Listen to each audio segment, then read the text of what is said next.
President Donald Trump speaks about North Korea before signing the Economic Growth, Regulatory Relief, and Consumer Protection Act, in the Roosevelt Room of the White House, Thursday, May 24, 2018. In Washington, Evan Vucci, AP photo. The odds of a military confrontation between Washington and Pyongyang went up again Thursday after U.S.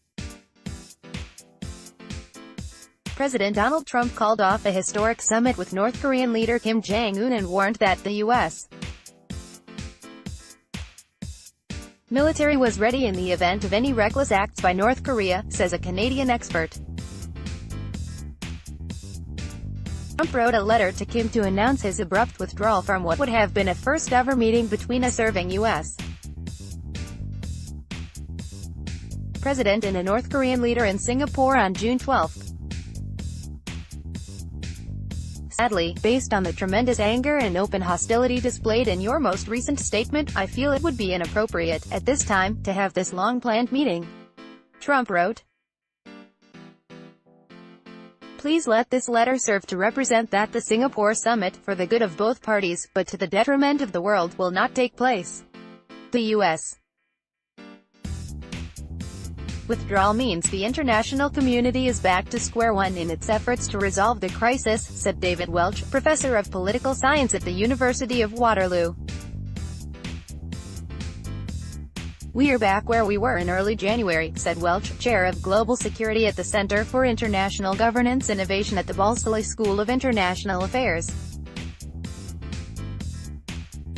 The biggest change is that there is a different cast of characters in the White House, and the new cast of characters is much more hawkish, much more willing to entertain the use of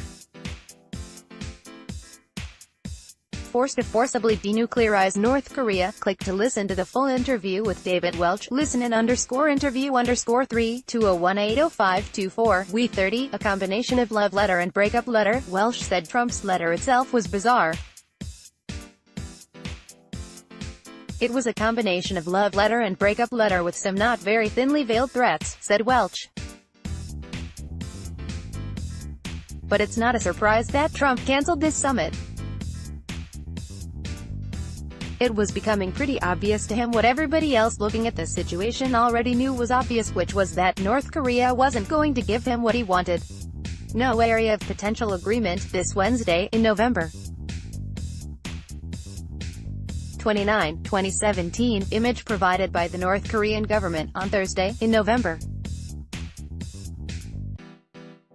30, 2017, shows what the North Korean government calls the HWASONG-15 intercontinental ballistic missile, at an undisclosed location in North Korea. Korean Central News Agency, Korean News Service via AP, and the two sides remain very far apart. It's not clear what's next, but in my view there is really no contract zone, there is no area of potential agreement, Welch said. The United States wants North Korea to give up all of its nuclear capability, and that seems to be a bottom line in the White House, particularly now the Secretary of State Mike Pompeo and National Security Advisor John Bolton are on the foreign policy team, Welch said. Kim, on the other hand, almost certainly wants to retain some nuclear capability to secure himself against the fate of people like Iraqi dictator Saddam Hussein, who was hanged, and the Libyan dictator Muammar Gaddafi, who was lynched by an angry mob, Welch said. Welch said the North Korean leader was clearly angered by Bolton's tone-deaf comparison of the situation in Libya and North Korea.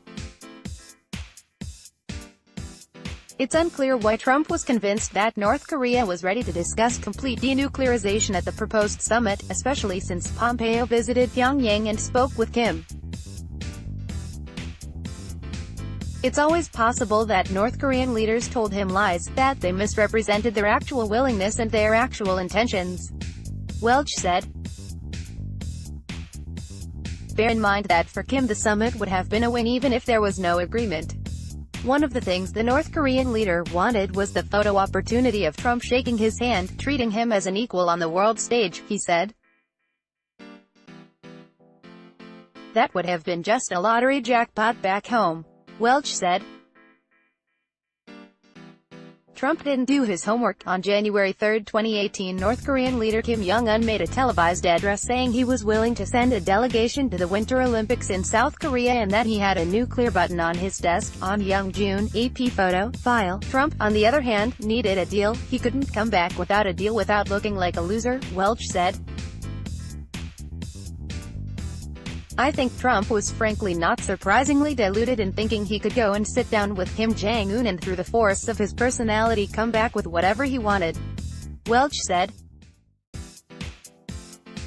He does seem to have that level of self-confidence, but it's not really well-founded and it isn't backed up by his own history. It's obvious Trump didn't prepare and didn't do his homework, Welch said. Every expert on the planet was telling him, you're not going to get Kim Jong Un to agree in Singapore to give up his nuclear weapons, Welch said, particularly when you just pulled out of the Iran treaty, which makes your word on those kinds of subjects pretty much worthless. Trump said the United States would continue its maximum pressure campaign of sanctions to press North Korea to give up its nuclear weapons.